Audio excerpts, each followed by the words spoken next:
Olá, eu sou Raquel Carvalho, professora de Direito Administrativo, e esse é o episódio 13 do RCcast Direito Administrativo para Todos.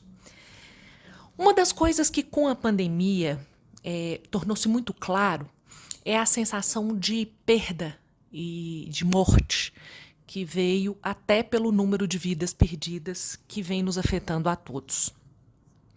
A despeito e inclusive por isso, acredito que precisamos, como estratégia de sobrevivência, tentar significar essa experiência de um modo a que desistência não seja o resultado, ou tristeza profunda, ou raiva profunda, ou radicalismos que vão inclusive nos impelir para longe de nós mesmos.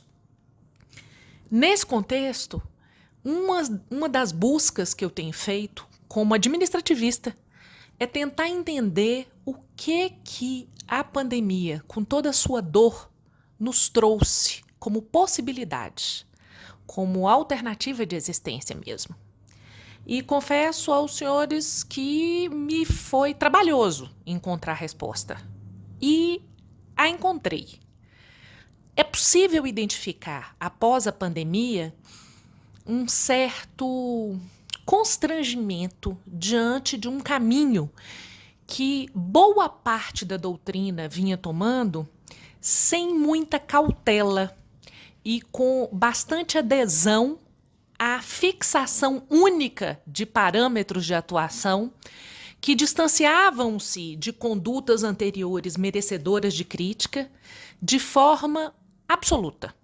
E aí eu me refiro, por exemplo, à crítica ao ato administrativo como manifestação unilateral do Estado e à defesa da consensualização e do acordo como espaço que, de fato, deve ser adotado pelo poder público no exercício da função administrativa de forma genérica. Também identifico uma certa maior compreensão em relação à própria noção de interesse público. E diante de uma compreensão adequada dessa noção, ao reconhecimento de que falar em supremacia do interesse público não é necessariamente defender um Estado autoritário. Também verificamos, e aí nós todos como sociedade, a importância de algo que nos últimos anos desapareceu do radar, como uma figura jurídica, um instituto importante, relevante e que devesse ter as suas bases assentadas em premissas constitucionais, legais, sólidas, para que pudesse ganhar aplicação na realidade de forma segura. E aí eu me refiro ao poder de polícia.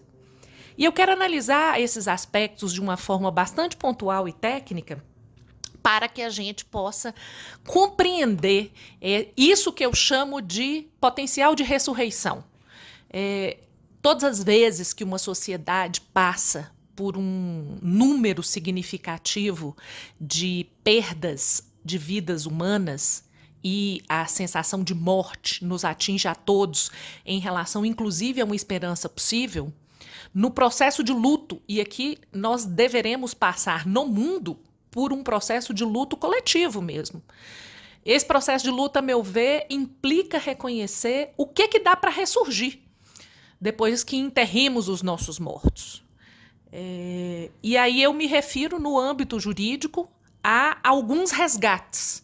Alguns resgates sem nenhuma ilusão de primazia exclusiva no tocante aos mecanismos, mas um reconhecimento humilde em relação à adequação e a não exclusividade, e a simultaneidade, a convivência e a necessidade de se verificar a adequação de cada figura, de cada instituto, diante de cada realidade. Por exemplo, se a gente for analisar o ato administrativo como uma manifestação unilateral do Estado, e aí nós podemos falar de coisas simples, como licença para construir, como deferimento de vantagens a servidores públicos, até definições complexas normativas por meio de decreto, por meio de resoluções, por meio de portarias, manifestações normativas unilaterais do Estado, que não são ato administrativo estricto sensu, mas são manifestação unilateral de vontade do Estado. No Brasil, incorporamos esse entendimento a propósito da adequação dessa manifestação unilateral submetida ao regime jurídico administrativo. De certo modo, um pouco seguidores eu falo que é uma beirada da doutrina do direito alemão, que defendeu a primazia dos atos administrativos lá na época do Otto Maier, que escreveu: o Estado só manda unilateralmente. O contrato é uma forma repugnante à essência do direito público. O reconhecimento dos perigos desse radicalismo de posição ficou muito claro na época do nazismo, quando o Estado é ocupado por uma força que é autoritária e ditatorial. Outorgar competência para manifestações unilaterais sem limites pode ser algo muito perigoso. A própria doutrina francesa já defendeu que o Estado precisaria adaptar a ideia de contrato quando travasse as suas relações. Por quê? Porque o contrato privado não seria adequado. Isso lá nos primórdios. Posteriormente, entendeu o contrato administrativo como um sinal de modernidade. Aqui, nesse momento, a gente verifica que a administração pública, quando possível, não deveria recorrer à solução unilateral, mas sim aos contratos administrativos. Embora a administração tenha começado a se sentir um pouco... A Maria João Estorninho, que é uma doutrinadora portuguesa, usa uma expressão que eu gosto muito. A administração começou a se sentir um pouco espartilhada, então assim, um pouco apertada, com esquemas contratuais muito rígidos, que, se existiam no direito privado, também passaram a existir no âmbito do direito público, a despeito das cláusulas exorbitantes. O fato é que essa tensão entre unilateralidade e acordo sempre existiu. Com o nome ato administrativo estricto sensu unilateral versus contrato firmado pela administração, fosse um contrato de direito privado, fosse um contrato administrativo, seja o que hoje a gente nomeia de consensualização, ampliando os instrumentos por meio de qual esse consenso pode se dar. É verdade que o direito administrativo brasileiro, em momento anterior, lá em meados do século XX, reconheceu a primazia da atuação unilateral como adequada pelo Estado, o que, de certo modo, encontra espaço amplo no período da ditadura. A atividade unilateral do Estado, sem se considerar quem é atingido, era um mecanismo muito normal. E eu friso isso para a gente entender de onde vem no inconsciente coletivo do estudante de direito administrativo, do profissional de direito administrativo, de que ato unilateral é coisa de Estado ditatorial. É uma experiência real que aconteceu no Brasil. Como nós vamos entendê-la, limitá-la e reconfigurá-la é outra coisa, mas que está lá no nosso inconsciente, a turma que gosta de mandar usa ato administrativo para fazer prevalecer, nem sempre observando os limites e parâmetros constitucionais, a sua vontade. Mas, em fim do século XX, vem clara a ideia da administração dialógica. Então, a gente começa a falar na consensualização. E não só para se firmar contrato administrativo, mas em searas onde nunca se imaginou. Então, começa a se falar em acordo no exercício do poder disciplinar, ou seja, na relação entre Estado e servidor que teria cometido uma infração, a possibilidade de um acordo para se tornar desnecessário, na hipótese de infrações leves e médias, que se leve o contrato administrativo, o ato administrativo punitivo unilateral a termo após um longo procedimento. E pelo consenso, e aí os nomes são os mais variados possíveis: SUPAD, suspensão do processo administrativo disciplinar, compromisso de suspensão, termo de ajustamento do exercício do poder disciplinar, enfim, um consenso que limitasse o exercício do poder punitivo do Estado. Poder punitivo esse sempre entendido como compatível e melhor adequado ao exercício da atribuição punitivo unilateral, ainda que após um procedimento no qual sejam asseguradas as garantias constitucionais, com destaque especial para devido processo legal, ampla defesa, contraditório, proporcionalidade e motivação.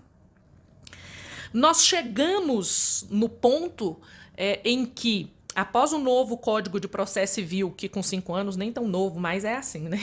Mas enfim, após o novo Código de Processo Civil entrar em vigor, a negociação processual lá prevista passa a ser entendida também como aplicável nos processos administrativos.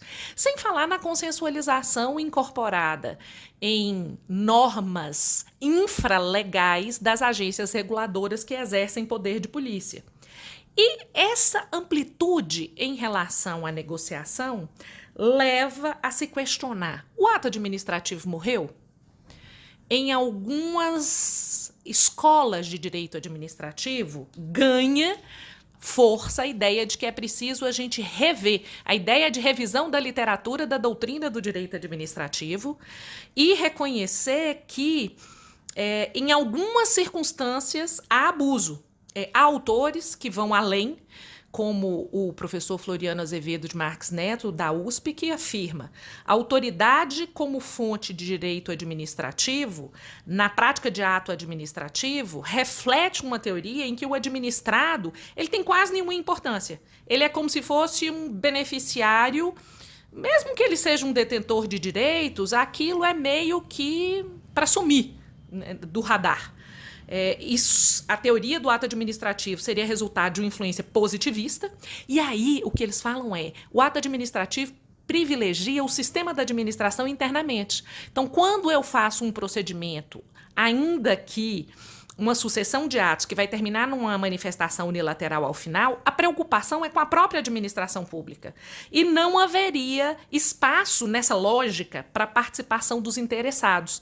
Então, o professor Floriano fala assim: olha, a gente tem que pensar num juiz de proporcionalidade como condição de validade. A gente tem que pensar em direitos fundamentais. Essa teoria tradicional não tem razão. E aí ele batiza uma expressão que hoje não seria adotada com o conforto que já foi, por uma questão até de compreensão a respeito da natureza da expressão, mas ele fala de um ato administrativo autista.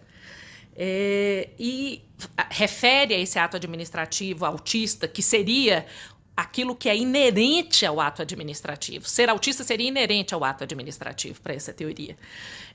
Decorrente de uma influência positivista e característica de uma realidade em que há uma comunicação com muito déficit, um desnível, a gente chama em direito administrativo de assimetria de informações, uma assimetria de informações entre quem relaciona com a administração e o Estado muito grande. E o Estado com indiferença em relação aos administrados. E aí o administrado ele deixa de ser cidadão, ele passa a ser um mero espectador. Então a gente teria uma manifestação unilateral em que um agente competente vai lá naquele poderzão do Estado que ele tem em razão da soberania, chamado poder extroverso, o poder que o Estado tem em face das pessoas e dos objetos localizados em seu território. E esse ato administrativo baseado no poder extroverso, ele cumpriria o comando legal, submeteria ao controle judicial, mas isso não seria suficiente. Então, essa teoria, e o professor Floriano a fundamenta de uma forma bastante substancial, é de que o ato administrativo autista é manifestação do poder autoritário. E isso seria amplamente possível, por quê? Porque nós teríamos uma ordem jurídica, um ordenamento, com comandos muito abertos. É a história da crítica ao neopositivismo, em que os princípios, normas principiológicas de baixa densidade normativa ocupam um espaço grande, dando ensejo ao que se chama de direito dúctil. Ou seja, é um sistema aberto, um sistema dúctil, em que na hermenêutica você pode conduzir para onde desejar. E que essa interpretação feita dessa ordem jurídica com a autorização desses comandos abertos, daí extraídas essa autorização para agir pela voz da administração pública, seria um caminho de autoritarismo flagrante. E que, além disso, os fatos são interpretados pela administração selecionando. A administração seleciona o que ela vai interpretar da vida real, como que ela vai avaliar, e ali ela retira o fundamento, é o que a gente chama de suporte fático, né? Que é o motivo para a prática desses atos administrativos. E mais, ela vai eleger qual é o ato, a espécie de ato, como que vai praticar, a forma, o meio de exteriorização, né, que é escrito, aí pode ser escrito papel, escrito digital, a intensidade do que ela vai adotar. E ainda vai fixar a eficácia. Para ele, a preocupação é porque isso é feito sem atenção aos administrados e sem atenção aos impactos, sejam econômicos, sejam sociais, sejam culturais. Veja, a base do raciocínio dessa corrente é uma base que apresenta problemas os quais não podem ser ignorados. Um ato administrativo não pode ser isso que é apresentado. Como solução, essa corrente defende que é preciso se adotar um novo paradigma da proporcionalidade, da motivação ampla, da processualidade, da transparência. Essa ideia de articulação consensual, de participação popular, de diminuir o tamanho da liberdade que a administração tem nos casos em que se defende que há discricionariedade, levaria a que o ato administrativo não fosse o instrumento adequado de ação. A esse respeito e reconhecendo a força dos argumentos apresentados, eu só queria pontuar o que em mais de uma circunstância eu já adverti. Não confundam a coisa com o desvio da coisa. Uma coisa é sorvete de pinha, que é uma das melhores coisas do universo. Outra coisa é a professora de Direito Administrativo tomar 1 litro de sorvete de pinha depois do almoço. Sorvete de pinha bom, 1 litro de sorvete de pinha ruim, principalmente para a professora diabética autoimune. Veja, não é que sorvete de pinha é ruim.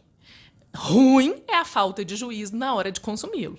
Vou aplicar o raciocínio numa metáfora, bem ridícula essa metáfora minha, né? Vocês perdoem, mas é só para esclarecer. Não é que o ato administrativo é ruim.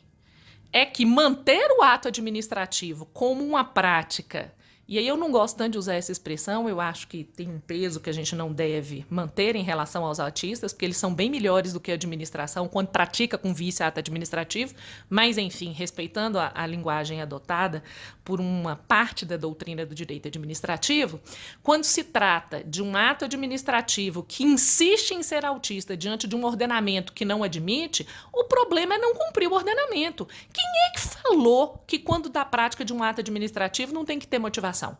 Quem é que falou que o fato do ato ser unilateral afasta a proporcionalidade? Onde é que está escrito que a gente não tem que ter processualidade e transparência antes da prática de um ato unilateral? Ou seja, antes de eu interditar uma atividade que não esteja colocando em iminente risco vida, segurança, é preciso que eu assegure a processualidade, colete os elementos fáticos reais, indique na motivação os fatos e os fundamentos jurídicos e seja garantia da ampla defesa prevista na Constituição e estabeleça a consequência proporcional diante das regras do ordenamento e da realidade administrativa. O fato de nós termos como dever processualidade, motivação, ampla defesa, contraditório, em todos os comportamentos, atinge também o ato administrativo. Não é matar o ato administrativo, é submetê-lo ao ordenamento. Não é intrínseco ao ato administrativo ser autoritarismo e não autoridade. Quando a gente fala de manifestação unilateral, isso não necessariamente exclui o respeito às exigências anteriores. E o que isso tem a ver com o movimento da pandemia? Estávamos num momento em que claramente a crítica aos atos administrativos era extremamente acentuada. Eu brinco que só se falava de negociação, consenso, acordo, vamos excluir essa ideia de Estado autoritário. Lembra do inconsciente? Estado autoritário, ditadura, realidade no Brasil. Então a gente vai lá nessa ideia de ditadura e defende que isso é autoritarismo, não é autoridade. E, portanto, vamos abandonar a atividade unilateral. Vamos entrar nos instrumentos de acordo. Tem uma referência doutrinária que eu considero definidora no âmbito do direito administrativo. Para mim, tem antes e depois dessa publicação. Alguém muito comprometido com a ideia de consenso e que tem uma visão lúcida. Eu brinco que não importa o lado em que você esteja. Se você mantém o equilíbrio e a lucidez como administrativista, isso resolve boa parte dos nossos problemas. E a Juliana Bonacorsi Palma, na tese de doutorado dela, defendeu uma teoria e depois publicou alguns artigos como a teoria do ato administrativo pode ser aproveitada com a prática da consensualidade. E ela analisa tanto eu acho que é tese de doutorado, não é dissertação de mestrado não, me perdoe. Ela analisa que existem acordos integrativos, são aqueles acordos em que você não substitui o ato final, mas você determina o conteúdo discricionário da decisão administrativa, firmando acordos endoprocedimentais. Ou seja, você, no procedimento, fixa uma obrigação consensualmente antes da edição do ato final. É o que ocorre, por exemplo, idealmente no procedimento de licenciamento. O licenciamento ambiental, ele é um ato administrativo unilateral. E antes disso, você tem dentro do procedimento, daí o nome acordo endoprocedimental, a determinação do conteúdo do ato. E haveria outro tipo de acordo, que são chamados acordos substitutivos, que em geral a gente pensa neles, né? Que é para acabar dentro de um processo administrativo mediante consenso, evitando o ato final, que seria o que ocorreria nos processos disciplinares, nos processos relativos ao poder de polícia. Então, por exemplo, um servidor comete uma infração. Você tem que levar adiante, depois de uma sindicância, um processo disciplinar. Formado o juízo a propósito da materialidade e da autoria, não ocorrendo a decadência do poder, dever de punir da administração pública, aplicar-se-ia a punição por um ato unilateral. O acordo substitutivo seria, em vez de fazer isso desse modo, substituir por um acordo e a pessoa se submete a determinadas obrigações que já estão anteriormente previstas no ordenamento. Eu, na verdade, acho que acordo substitutivo mesmo é algo muito perigoso. Eu defendo, nos casos principalmente do direito sancionador, o acordo que não é substitutivo, que ele é suspensivo. Ele ocorre dentro do procedimento, ele quer evitar que seja praticado o ato final, qualquer que seja ele, e ele antecipa algumas consequências para evitar o desgaste de todo esse procedimento com a suspensão do dever de apurar a infração e punir. Porque se ele não for cumprido, é possível que se retome a competência punitiva originária, o que, inclusive, dá muito maior efetividade ao acordo. Ambas as partes, tanto o poder público quanto o terceiro, seja ele um servidor, ou no caso de poder de polícia, seja ele uma empresa, vão ter muito mais interesses em cumprir aquele acordo, aquela consensualização, porque sabe que se não cumprir o que concordou, aqueceu em atender, sabe que retornará ao exercício do poder inicial. E o que eu gosto na posição da Juliana Palma Bonacorsi é que ela afirma: é preciso evitar a captura do interesse público pelos interesses privados, daqueles que fazem um acordo, óbvio, ou governamentais transitórios, ou seja, quem circunstancialmente está ali no poder.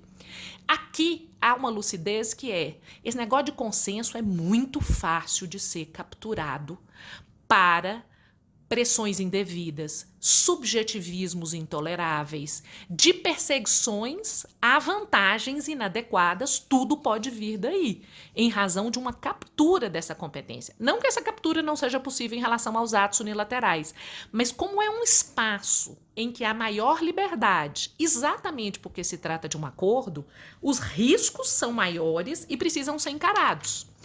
Além disso, é preciso que a gente evite uma superposição de esferas de consenso, que no Brasil já é uma realidade. Então, você tem um determinado comportamento que atrai punição no âmbito penal, no âmbito do Tribunal de Contas, no âmbito da administração. E aí é preciso que haja um mínimo de logicidade entre as diversas esferas de acordo. A gente percebe, na realidade administrativa, que pessoas jurídicas e pessoas físicas ficam como loucas, tentando negociar com o Tribunal de Contas, com o Ministério Público, com a administração em relação ao poder punitivo, as comissões disciplinares ou o órgão central, um órgão do órgão central, que seriam as corregedorias, as controladorias. E tem outra coisa, que em diversos países isso já foi há muito tempo percebido. Eu li um livro chamado Governar por Contrato, que é francês, e lá se fala, a gente não pode considerar que governar por contrato é a solução de tudo. Me recordo uns 12 anos atrás, quando eu fui convidada pela Ciclo de Aracaju a dar uma palestra sobre esse tema, eu li esse livro.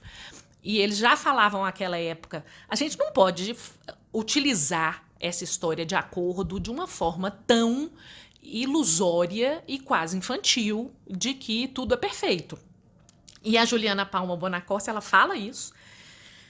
A gente não pode fazer do acordo um espetáculo, porque isso seria ineficiente e lamentável no fim do século XXI. É verdade. E outra coisa, para que se adote acordo dentro da administração pública, você tem que preparar e capacitar agentes. Imagine pegar um agente que foi treinado para olhar a lei e fazer um procedimento. Eu estou falando dos bons agentes públicos, que foram treinados para olhar o ordenamento, olhar as regras legais, aplicar no caso concreto, assegurar as garantias constitucionais, e estou falando dos que asseguram. Ampla defesa, contraditório, fazem motivação e de repente falam, não, agora você vai negociar aqui. Tem um espaço que você vai ter para você negociar em relação a essa matéria. A técnica de negociação é outro mundo. Se for para adotar mediação, aí é um terceiro mundo, que as pessoas confundem negociação com mediação. São coisas distintas. A gente precisa ter rigor técnico com essas coisas e entender os riscos. Do mesmo jeito que se a gente não toma cuidado, o ato administrativo vira autoritarismo e não autoridade, se a gente não toma cuidado, o acordo vira um espaço de pizza dentro da estrutura administrativa. Os dois lados têm os seus riscos, os dois lados têm as suas cautelas, e antes da pandemia, a gente estava como que negando completamente a natureza fundamental dos atos administrativos unilaterais em determinadas competências e absolutamente encantados pela consensualização, como se o acordo fosse completamente infenso de riscos. E eu confesso aos senhores que em determinadas esferas eu tive muito receio em relação à adoção do acordo, especialmente nas esferas punitivas. E com o passar do tempo, uma das coisas que eu percebi mesmo no caso em que não se adotava acordo, a eficiência no exercício do direito sancionador era muito baixa. E no caso das infrações leves e médias de poder de polícia e de poder disciplinar, o acordo era uma alternativa que de 0 a 100, entre 0, que normalmente tudo decaía pela perda do dever de punir, não ultimado no prazo fixado no ordenamento. Então, no lugar disso, a gente colocava a possibilidade de celebração de acordos com alguns resultados positivos. Não em percentual desejado, mas melhor do que a gente tinha antes. E aí, o que a gente precisa é verificar o que é adequado em cada situação. Porque há situações em que não dá para abrir mão do ato unilateral. E há situações em que abrir mão do comportamento unilateral e adotar o consenso é o melhor modo de atender o interesse público. Vou dizer algo que parece-me óbvio, mas que nem para todos é. Se eu estou diante de um ilícito infracional de um servidor gravíssimo, como o cometimento de um desvio pelo recebimento de propina, eu não posso cogitar de negociar e fazer um acordo com esse servidor. Sinto muito. Não é adequado, não é próprio. Imaginem um servidor que já teve um comportamento dessa natureza, com a liberdade de negociação, provavelmente com habilidades que eu chamo de Darth Vader, ou para a turma do Harry Potter, My Precious, de uma forma, assim, perigosíssima para a administração pública. Então, a gente precisa de cuidado com isso, mesmo. Ter prevenção em relação a desvio de finalidade possível em determinadas circunstâncias, provável, significa, não pode significar não, significa mesmo, em determinadas realidades que o acordo não é adequado. Em outras, ausente esse risco de ineficiência pela própria característica da realidade, a gente adota o acordo. Mais ou menos o que eu estou tentando falar para vocês é o seguinte: nem como se imaginava antes, o ato administrativo unilateral é a única saída, nem como imediatamente antes da pandemia se defendeu, chegou a se defender, tudo tem que terminar em acordo. Eu, em várias situações em que dei palestras sobre esse tema, eu afirmei: ado, cada um no seu quadrado. Então, existem situações em que eu vou precisar de um ato administrativo com motivação, respeitando a proporcionalidade, em uma processualidade prévia, na qual de fato se assegure um movimento dialógico, e há outras circunstâncias em que eu tenho que adotar o acordo. Acordo não exclui atividade unilateral. Como regra, a gente não pode falar que acordo afasta o ato administrativo unilateral. Há algumas áreas em que o Estado tem que atuar unilateralmente. Ele tem que dirigir com a sua manifestação de vontade. E isso não é arbitrário. Autoridade não é autoritarismo. Autoridade não é autoritarismo. Autoridade não é autoritarismo. O Estado tem autoridade em determinadas circunstâncias para trabalhar porque ele precisa dessa autoridade. Agora, o autoritarismo não sendo nunca reconhecido ao Estado, mesmo a autoridade em determinadas circunstâncias, não é um instrumento adequado para, de fato, se atender o interesse público que se quer, que é o interesse de toda a sociedade. E aí a gente comemora feliz o surgimento dos acordos. Há muitas experiências de sucesso. Não abandonar a atividade unilateral não pode significar recusar o acordo como uma possibilidade de atuação. É só aferir motivadamente em cada circunstância qual deles é o modo adequado. Vou dar um exemplo claro do início da pandemia. Nos primeiros dias, eu diria até nas primeiras 3, 4 semanas da pandemia, quando não se imaginava o tamanho da repercussão do que viveríamos, de início já percebíamos algo. Era preciso proteger quem estava na linha de frente. Então, era preciso que houvesse máscara, luva, gorro, capote impermeável para quem estava nas unidades de saúde. E isso com um uso em valor, em número, muito superior ao que até então era adequado. O que significava que o estoque acabaria em 1 a 2 semanas, porque não se imaginava uma demanda contínua, progressiva, aritmética, e que o poder público, nas mais diversas esferas, necessitava, de fato, daquele material.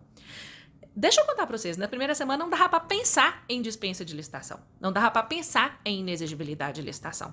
Até porque as empresas, muitas, entraram em comportamentos como: vamos esperar como é que tá para ver como é que fica, esse valor vai aumentar, vamos aguardar. E do outro lado estavam as vidas de quem até hoje precisamos, que são os profissionais de saúde. Quem é que tem que proteger essa vida e esse direito ao trabalho?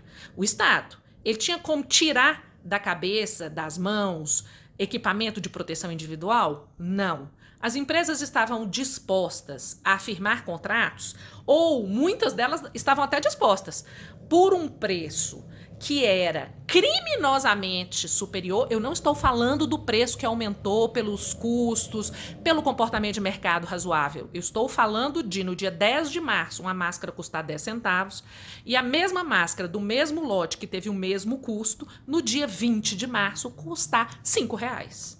É criminoso. Aí nós não estamos falando de variação razoável de mercado. Nós estamos falando de um comportamento de preço abusivo que deveria ser investigado pelo Ministério Público com a aplicação das penalidades de crime contra a ordem econômica adequadas a esse caso, mas não dava tempo. Essa é uma situação em que cabia o quê? Ato unilateral. Qual ato unilateral? Requisição. A gente precisava do Estado verificar em cada esfera qual era a quantidade necessária, quem tinha disponibilidade, um ente federativo articular-se com o outro e não brigar com o outro. Não adianta o Estado requisitar máscara que o município tinha adquirido. Não adiantava a União, que inclusive chegou a fazer isso, requisitar EPI que já tinha sido comprado por um Estado membro. Aí é a importância de você entender O que limita o ato administrativo unilateral? Implica observância de um federalismo de cooperação, que nunca foi realidade, mas está no ordenamento e deve ser cumprido. Implica adoção do comportamento unilateral durante o tempo exclusivamente necessário, porque se você verifica que não dá para fazer nenhuma contratação de direta por dispensa de licitação, inicialmente faz a requisição e já começa a contratação para daí a 3 semanas você ter um contrato administrativo adequadamente firmado. No momento inicial, era razoável falar em requisição? Eu não diria que era razoável, era a única saída. Vai deixar o quê? Faltar EPI na unidade de saúde? Se você não tem alternativa? É por isso que é importante o gestor entender onde é adequado o quê. E eu me recordo de ter algumas conversas que é um absurdo a requisição administrativa, que violência, nós estamos... Não, amor, não é uma violência quando não vai pagar. Quem falou que não vai pagar? Tem que pagar imediatamente, logo após, abrir procedimento administrativo, ensejar que além do que for pago, seja discutido o valor do que foi efetivamente adimplido, para que haja majoração posterior, para que haja o cumprimento, inclusive antes do pagamento dos contratos regulares por dispensa, inexigibilidade e modalidade licitatória. Por quê? Por causa da unilateralidade e da autoridade que foi necessária. Basta pensar o sistema como um todo e, nessa circunstância, operacionalizar o cumprimento da Constituição. E aí depois as pessoas falam assim, que absurdo, querer fazer contrato com essas empresas, que horror, requisita tudo. Não, amor. Não é para requisitar e chamar a polícia e entrar com a arma lá dentro, não. Isso é só na situação de emergência que é adequada. Percebem? A gente estava perdendo a compreensão da necessidade do Estado atuar unilateralmente, porque entendia que o autoritarismo era inerente a qualquer manifestação unilateral, quando nunca foi. E esquecendo que os limites constitucionais nos constrangem e são os nossos parâmetros de atuação, inclusive nas situações absolutamente emergenciais, como é a situação emergencial de requisitar EPI numa pandemia. Não significa rasgar a Constituição, não. E limitar isso ao tempo máximo adequado, sem que se extrapole além do que é necessário. Existem searas que não é para fazer consenso. Existem searas em que a gente admite, por exemplo, autodeclaração para a instrumentalização do procedimento que vai terminar num licenciamento e que você já verificou que tem que ter alguma investigação. Veja, estourou barragem em Brumadinho, estourou barragem em Mariana, com base em dados que foram informados pela mesma empresa e que, pelos próprios resultados, verifica se não correspondia ao real. Nós vamos continuar numa processualidade de acordo e de consenso? Eu uma vez assisti uma palestra que eu perdi no YouTube. Achei por acaso, assisti por acaso, já estava muito tarde, eu não guardei. Mas nunca vou esquecer o que foi dito. Negociação e mediação é o espaço do futuro. Mas não se negocia e não se media com bandido. Com empresa, com pessoa física, que com seu comportamento só quer capturar a esfera do acordo para a prevalência exclusiva dos seus interesses, com sacrifício, no matter what, ou seja, não importa como, de qualquer outra relação, não dá para fazer acordo. Não dá para fazer acordo com essa turma. Então, é preciso que a gente tenha essas consciências para a gente não matar coisas de que a gente necessita. Nós necessitamos do acordo? Sim. O Estado tem que atuar sempre unilateralmente? Não. Não no século XXI. Isso significa abrir mão do ato administrativo? Não. Nem na Idade Média, nem no século XXI. E a mesma coisa eu falo para os atributos do ato administrativo. É engraçado, né? As pessoas falam assim, esse negócio de presunção de legitimidade é um absurdo. A gente tem que ter uma presunção de ilegitimidade. Agora veja o mundo que a gente vive. A gente tem que presumir que o Estado, em princípio, faz errado? Como é que a gente vai atuar dentro de um ordenamento que precisa... Aí as pessoas falam assim, mas e a administração quando descumpre esse dever? Sim, discute, impugna, quebra a presunção, mostra o contrário. O que eu não posso é presumir que a Anvisa, quando recusa o registro de um medicamento, ela está fazendo errado. Ah, me desculpa, eu não posso presumir isso. Eu não posso presumir que a Anvisa, quando aprovou a vacina, ela aprovou a vacina fora dos dados técnicos. É óbvio que se vier a se comprovar isso, um vício, um desvio de rota, que não é regra, que não ocorre, que não é elemento em princípio para que isso aconteça, vai ter que ser. Afasta-se a presunção de legitimidade na via administrativa ou judicial, quebra-se o efeito imediato que os atos administrativos têm de operatividade e revê-se o ato administrativo. Mas imagina se a gente tivesse que partir do pressuposto que tudo que se faz no Estado está errado. Não faz sentido. É um sistema que não funcionaria. Os atributos do ato administrativo não são características de um sistema ditatorial, são características da necessidade que a gente tem de funcionar como coletivo. Não é uma necessidade que encontra nesses atributos 100% de resultado positivo. Aliás, eu costumo dizer para os meus alunos, mores, nada tem 100% de eficácia no mundo. Se você já passou dos 15 anos, você sabe que no mundo nada tem 100% de eficácia. O que a gente faz é construir respostas para conter os problemas que vêm dos desvios. Porque desvio vai ocorrer o tempo todo. E o que causa maior prejuízo? Imaginar que o Estado está sempre errado ou dar uma presunção relativa de veracidade? Por favor, né? Acabar com a autoexecutoriedade ou falar numa situação de emergência máxima.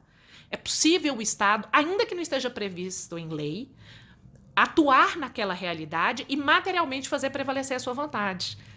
É razoável que, diante de um mega acidente, separe um carro, coloque um doente para que ele seja levado para o hospital? É razoável. Se aquele doente está em condição de ser transferido e não tem que ficar imóvel e ser transferido por um SAMU. É lógico que é razoável. Não está na lei isso não. Até tá, mas não precisa estar na lei isso não. Toda lei enseja a autoexecutoriedade quando permite o uso da força material? Depende. As leis que autorizam a autoexecutoriedade submetem-se ao controle de constitucionalidade. E se ao controlar a constitucionalidade ficar evidenciado que a medida autoexecutória não é razoável, há ofensa à proporcionalidade. A proporcionalidade é um princípio ao qual se reconhece status constitucional e você reconhece a inconstitucionalidade da previsão legal que prevê a autoexecutoriedade. Veja, o que é esse tipo de raciocínio? É o raciocínio que busca saídas jurídicas que limitem os perigos de instrumentos os quais nós necessitamos na realidade administrativa. E sabem por que, ilusoriamente, parcialmente, passamos a entender que não precisávamos? Porque caminhávamos como sociedade para um lugar em que eu vivo com as minhas necessidades e interesses e o Estado me atrapalha. E aí é muito curioso que eu falo que isso é a americanização da sociedade, mesmo. Nos Estados Unidos, a ideia é nós somos todos livres e o Estado fica aí atrapalhando a gente, vamos limitar o Estado. Eles são uma confederação, né? Eles não são uma república federativa como o Brasil. E o Estado norte-americano ele é visto como quem atrapalha, como quem precisa de limites.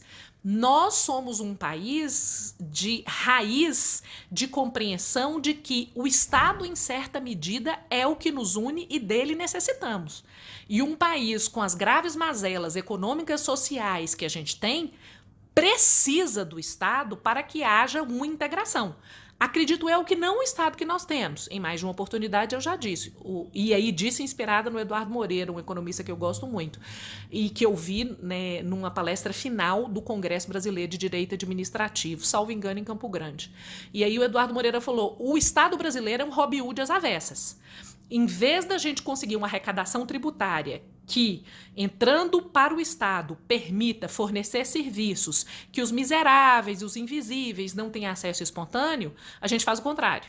A gente tributa a classe média, tributa boa parte o consumo de quem sequer paga, por exemplo, imposto de renda para a União, mas paga ICMS quando compra leite na padaria da esquina, e a gente distribui isso em isenção tributária para quem está nos 5% da pirâmide da elite econômica, com isenções tributárias não necessariamente correspondentes à produção de empregos.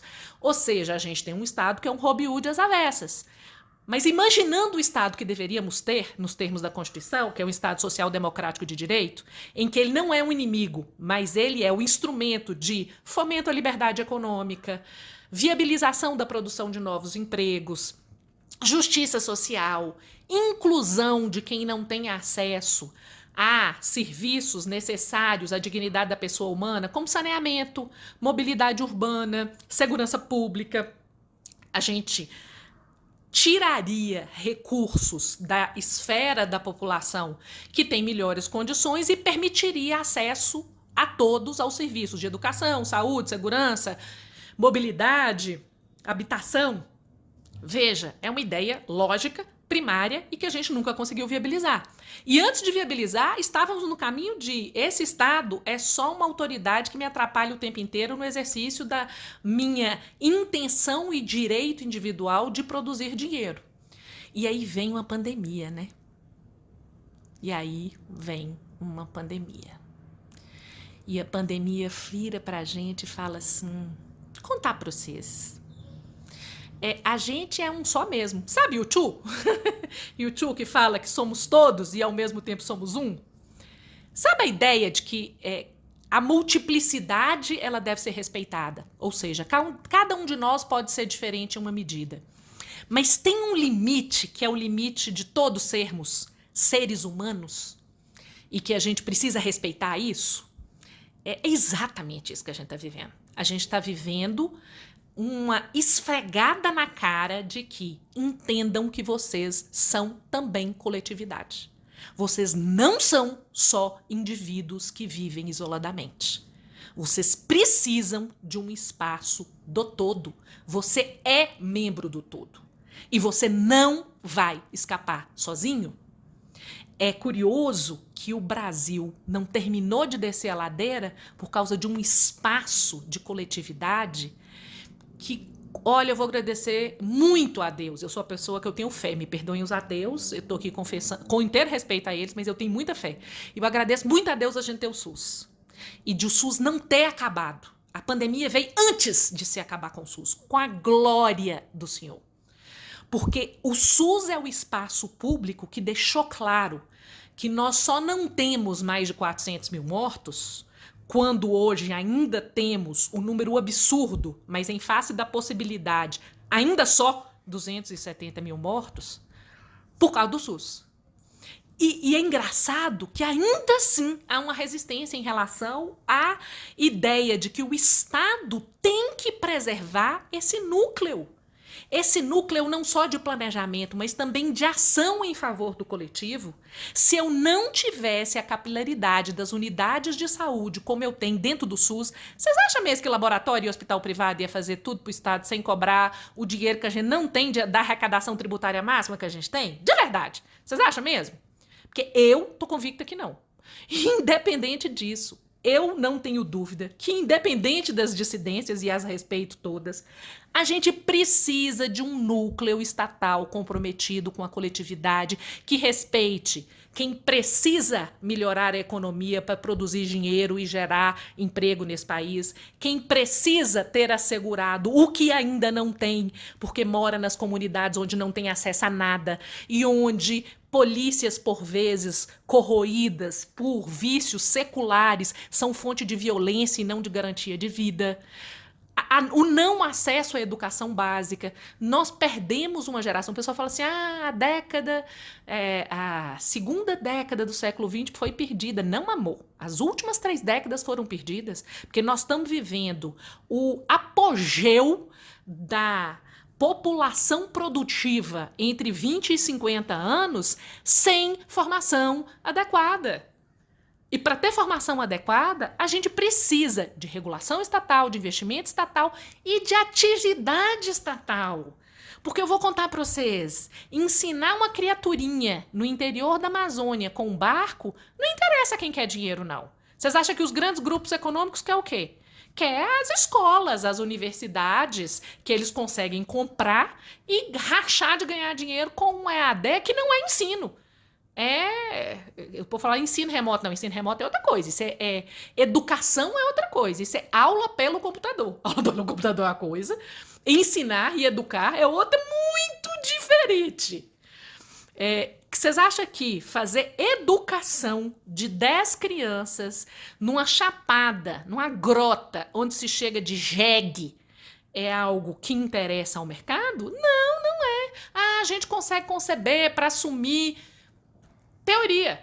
A gente precisa de Estado em muitas esferas ainda. Isso é absolutamente essencial.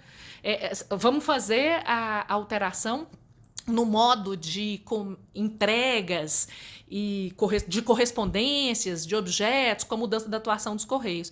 Eu quero saber quem é que vai querer entregar na Amazônia, quem é que vai querer cumprir isso direito. Não tem interessados. As pessoas falam, a gente distribui adequadamente. Sim, distribuiu o 5G. Cadê os interessados? No 5G, para pegar a área que é a zona de sombra, além da área que é o filé, que são as capitais do Sudeste e do Sul. Quero saber onde é que essas pessoas estão. Essa é uma discussão maior.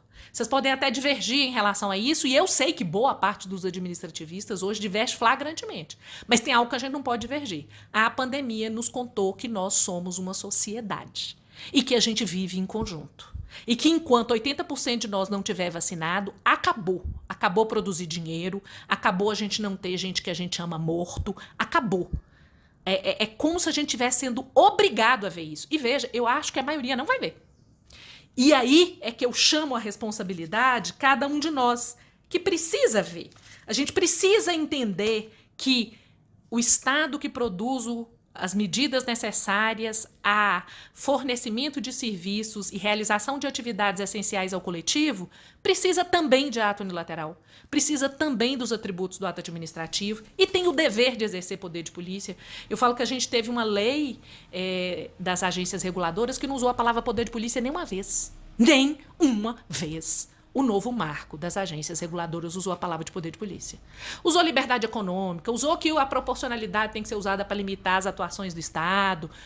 Tudo que eu concordo. Isso tudo está lá na Constituição. Mas e a outra parte? Que a gente tem que, em nome do bem comum, limitar a sanha de determinados agentes econômicos de, independentemente de aspectos que são danosos para a nossa geração e para as próximas, só produzir lucro. A gente precisa equilibrar essas duas coisas. Poder de polícia é uma expressão que nomeia os freios que o Estado usa para prevenir abusos no exercício de direito individual. Sabe por que não está no novo marco legal das agências reguladoras? Porque a gente não quer frear o indivíduo. Seja esse indivíduo empresa, seja esse indivíduo uma pessoa, um indivíduo, uma pessoa natural. A gente não quer frear porque a gente acha que ele é o ditador. E aí a gente, olha que coisa que é paradoxal.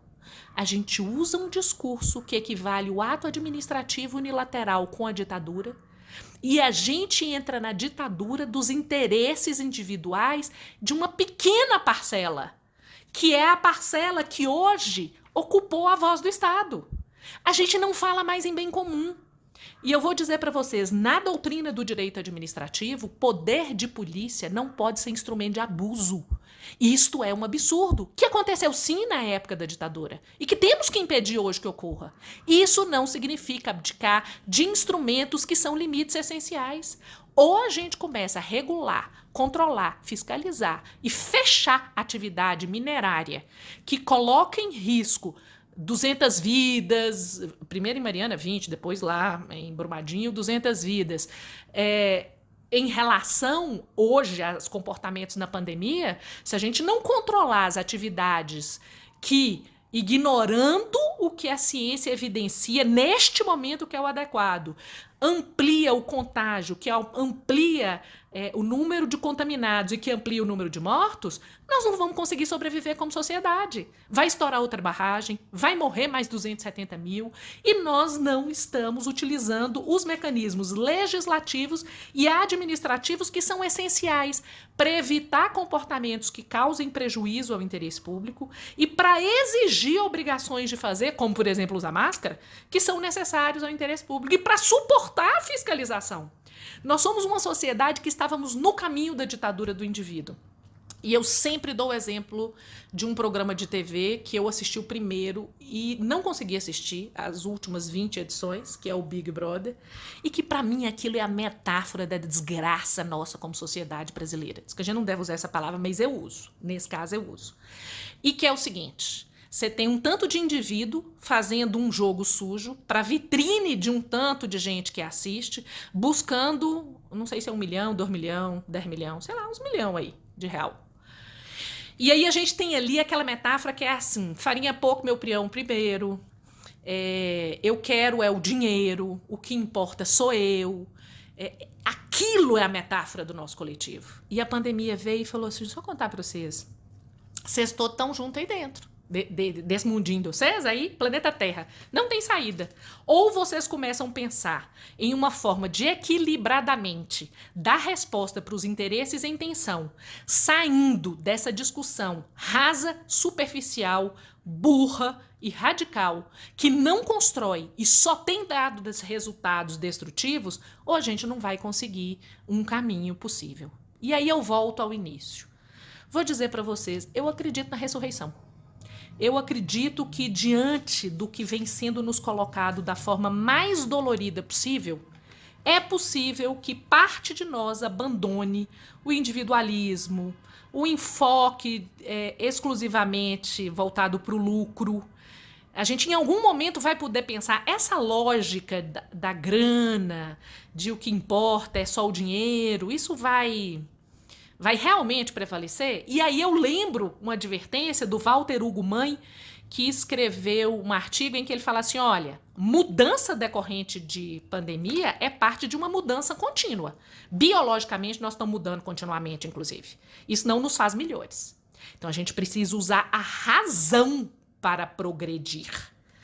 O mal não leva a melhora de nada. Eu também sempre digo, se sofrimento resolvesse algo, todo mundo saía das unidades prisionais santo, o que não ocorre. O nazismo é outra experiência.